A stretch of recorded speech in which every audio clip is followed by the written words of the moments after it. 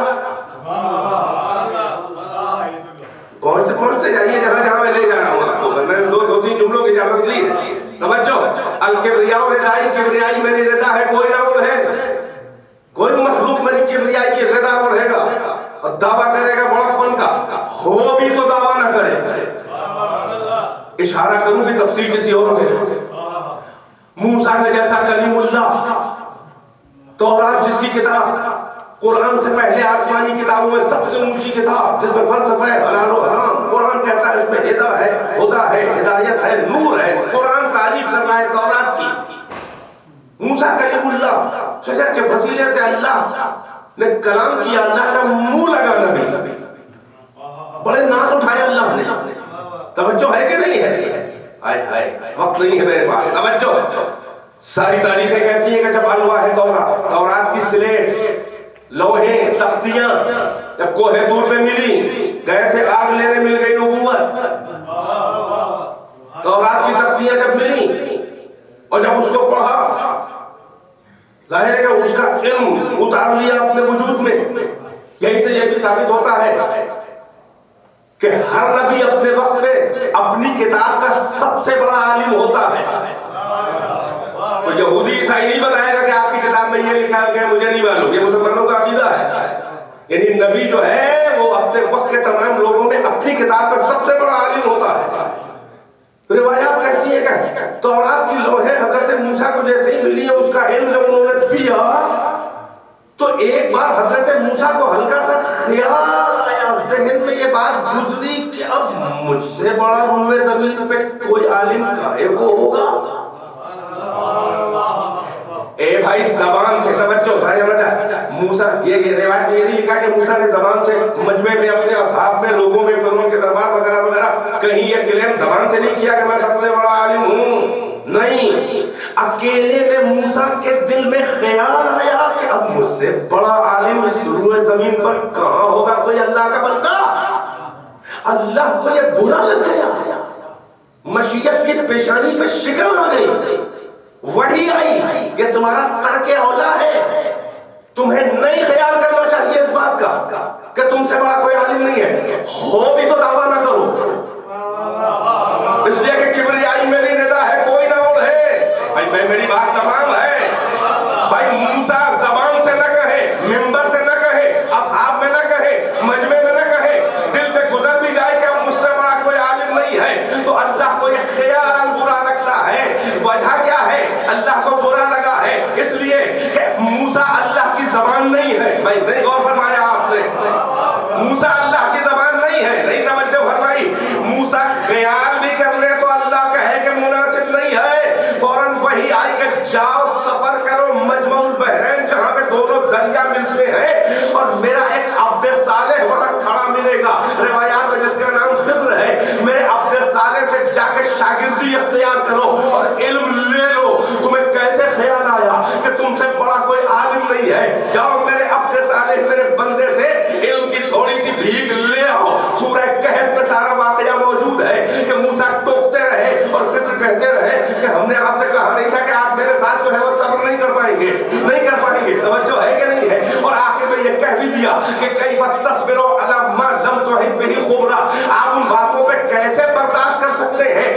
کی آپ کو خبر ہی نہیں ہے، آپ کو علم ہی نہیں تھا ان باتوں کا، لہذا اعتراض کر بیٹھے۔ بھائی توجہ ہے کہ نہیں ہے؟ تو موسیٰ خیال کر لے کہ مجھ سے بڑا کوئی عالم نہیں، تو مشیت کہے کہ جاؤ درس لے لو میرے بندے سے، اور علی منبر پہ بیٹھ کے کہے کہ سلونی سلونی قبل ان تفقدونی، پوچھ لو جو چاہو قبل اس کے کہ مجھے کھو دو، انی عالم و بطرق السماوات من طرق الارض، میں زمین کے راستوں سے جتنے تم زمین کے راستے جانتے ہو اس سے کہیں زیادہ میں آسمان کے راستے جانتا ہوں۔ ان هناك لعلما جما لو اصبت له حملا، ارے اس سینے سے میں علم کا ذخیرہ ہے، اے کاش کہ میں حاملان علم ایسے لوگ پاتا کہ جو مستحق ہوتے تو ان کو علم دے دیتا۔ یحذر عن السیل ولم یلقى الی الطیر، اس سینے سے علم کے دریا نکلتے ہیں اور دائرے فکر کائنات میری بلندی تک پہنچ نہیں سکتی ہے۔ سوچتے چلے جاؤ گے میرے علم کی تھانہ نہ لگاؤ گے۔ موسیٰ سوچ لے تو اللہ کہے ترک اولا، کبریائی میری رضا ہے، کوئی نہ اور ہے۔ علی مجمع عام میں دعویٰ علم کرے، اللہ کو برا نہ لگے، وجہ یہ ہے کہ موسیٰ نفس اللہ نہیں ہے، علی نفس اللہ ہے۔ موسیٰ لسان اللہ نہیں ہے، علی لسان اللہ ہے۔ موسیٰ ید اللہ نہیں ہے، علی ید اللہ ہے۔ موسیٰ جنب اللہ نہیں ہے، علی جنب اللہ ہے۔ سلام علیہ محمد و آلہ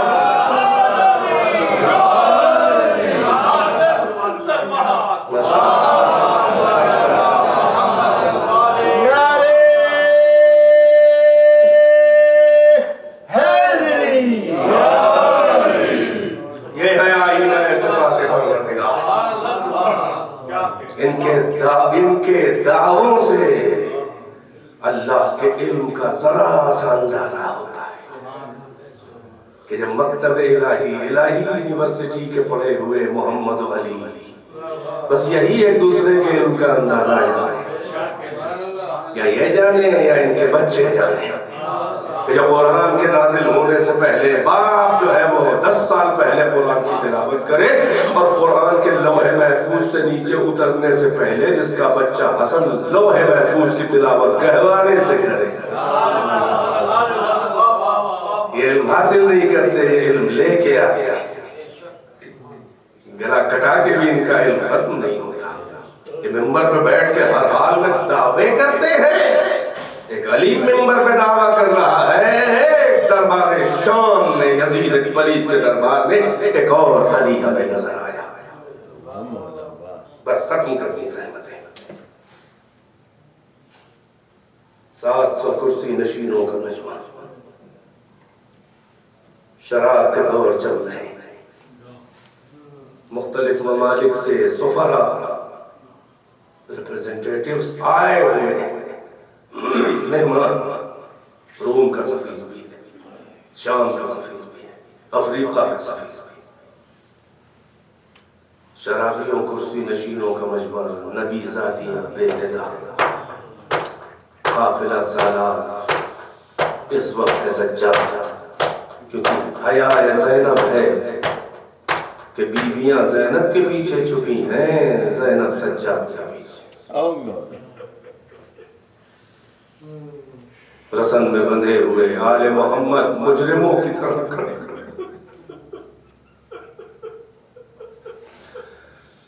کہ یزید بنی امیہ کے نمکخوار، دین فروش، زبیر فروش خطیب کو حکم دیتا ہے کہ منبر پہ جا کے محمد و آل محمد، علی و اولاد علی، حسین کی مذمت کرو، برائیاں کرو۔ خطیب منبر پہ بیٹھا اور جب وہ اپنے نفس کی ساری گندگی الٹ چلا، اللہ نے کمال صبر سید سجاد، بے کمال اپنی برائی سنے تو پھر بھی برداشت کر لے گا، لیکن جن میں کوئی عیب نہیں تھا وہ اپنی برائی سن رہے مجمع عام میں، سینکڑوں ملک کے لوگ بیٹھے ہیں۔ اللہ، یہ ہے اللہ کے علم کے مسئلہ، یہ ہے اللہ کی جسے پیشنس کہتے ہیں ہم، علم کے مسئلہ، کہ جب وہ سب کچھ کہہ چکا تو ایک بار سجاد نے کہا، اے یزید، تیرا دربار، تیرا منبر، تیرا اقتدار، تیرا اختیار، اگر اجازت ہو تو میں بھی منبر پہ جا کے کچھ کہہ دوں۔ یزید نے کہا نہیں تمہیں اجازت نہیں ہے۔